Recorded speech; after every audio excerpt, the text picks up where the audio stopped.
শ্রী পরমাত্মনে নমঃ। পরম আরাধ্য পরমহংস জ্ঞানানন্দ মহারাজজি শ্রীচরণে জানাই আমার শতকোটি প্রণাম। পৃথিবীর যা কিছু আকাশ বাতাস নদ নদী গাছপালা পাহাড় পর্বত মানুষ জীবজন্তু সবই সেই পরমাত্মার সৃষ্টি। সবের মধ্যেই তিনি লুকিয়ে আছেন।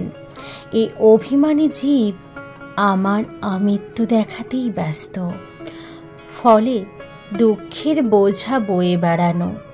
তার চরণে স্মরণে না এলে দুঃখের অবসান হবে না। শুরু করছি পরমহংস জ্ঞানানন্দ মহারাজ রচিত গিরিনির্ঝর কাব্যগ্রন্থের অন্তর্গত প্রথম খণ্ডের দীর্ঘই বিভাগের 20তম কবিতা। ঈশ্বর তোমার এ সৃষ্টি। ঈশ্বর তোমার এ সৃষ্টির মাঝে তুমি তো লুকিয়ে আছো। সমস্ত জগতে তোমাতে তুমি তো কিছুই তো নাহি বাছো। তোমার চরণে নতমস্তক না হলেও এ অভিমানী হাজার হাজার দুঃখের বোঝা বহিয়া বেড়ায় প্রাণী। দুঃখের যত অবসান হবে তোমার শরণে গেলে, দেখেও দেখে না বুঝেও বোঝে না শুনি না তা বলে দিলে।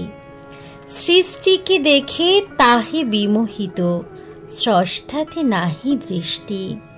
হে প্রভু এ সব তোমার বলিয়া এও লাগে বড় মিষ্টি।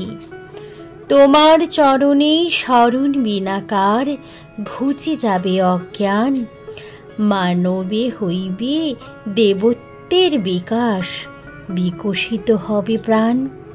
তোমার স্ফূর্তি বিনা সংকুচিত সে সামর্থ্য হয় না কারো।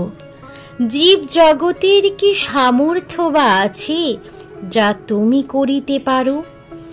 উপহার তব শ্রীচরণ প্রান্তে এ জীবন খানি দিয়ে।